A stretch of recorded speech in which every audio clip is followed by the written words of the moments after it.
Hi friends, welcome back to my channel. నేనండి మీ సుహారిక భాగ్యాల మరో కొత్త రెసిపీతో మీ ముందుకు వచ్చాను.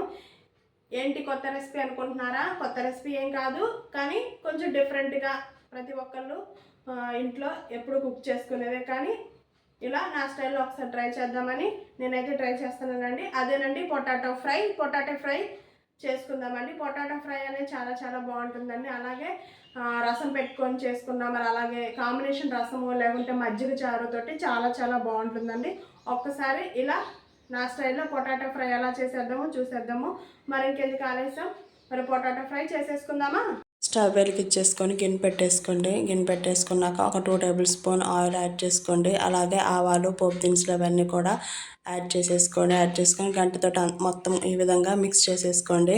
మిక్స్ చేసుకున్న తర్వాత వెల్లుల్లి రెబ్బలు ఒక 4 తీసుకోండి. నేనైతే ఇలా కచ్చాపచ్చగా దంచేసానండి. ఇవి కూడా ఆయిల్లోనే ఫ్రై చేసేసుకోండి. 1/2 టేబుల్ స్పూన్ జీలకర్ర కూడా యాడ్ చేసేసుకోండి.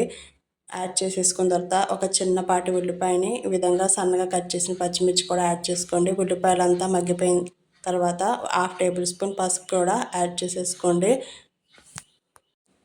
1 టేబుల్ స్పూన్ అల్లం వెల్లుల్లి పేస్ట్ కూడా యాడ్ చేసేసుకోండి. ఇదిగోండి పొటాటోస్ అండి. పొటాటోస్ నేనైతే ఒక 1/2 కిలో తీసుకున్నానండి. ఈ విధంగా సన్నగా కట్ చేసి పెట్టేసుకున్నానండి పొటాటోస్. ఆ పొటాటోస్ని కొంచెం కొంచెంగా వేసేసుకొని మొత్తం అంతా మిక్స్ చేసేసుకున్నానండి. మిక్స్ చేసుకున్న తర్వాత 10 to 20 మినిట్స్ పాటు మీడియం ఫ్లేమ్లోనే మూత పెట్టేసుకున్నానండి. ఇలా మూత తీసిన తర్వాత మొత్తం అంతా ఈ విధంగా గంటతోటి మిక్స్ చేసేసుకున్నానండి. మిక్స్ చేసేసుకున్న తర్వాత 1/2 టేబుల్ స్పూను సాల్ట్ కూడా యాడ్ చేసేసాను. యాడ్ చేసి మొత్తం అంతా మిక్స్ చేసేసుకున్నానండి. 1 టేబుల్ స్పూన్ కారం కూడా యాడ్ చేసేసుకున్నానండి. యాడ్ చేసుకొని మొత్తం అంతా మీడియం ఫ్లేమ్లో కుక్ చేసుకున్నానండి పొటాటోస్ని. తర్వాత 1/2 table spoon garam masala powder కూడా ఈ విధంగా యాడ్ చేసేసుకొని లాస్ట్లోని కొత్తిమీరతో గార్నిష్ చేసుకున్నానండి. ఇలా నేను చూపించిన విధంగా పొటాటో ఫ్రై ఒకసారి ట్రై చేయండి. పొటాటో ఫ్రై చూడండి ఎంత కలర్ఫుల్గా ఉంది. ఈ పొటాటో ఫ్రైకి కాంబినేషను మజ్జిగ చారు అలాగే రసంతో అయితే చాలా టేస్టీగా చాలా బాగుంటుందండి.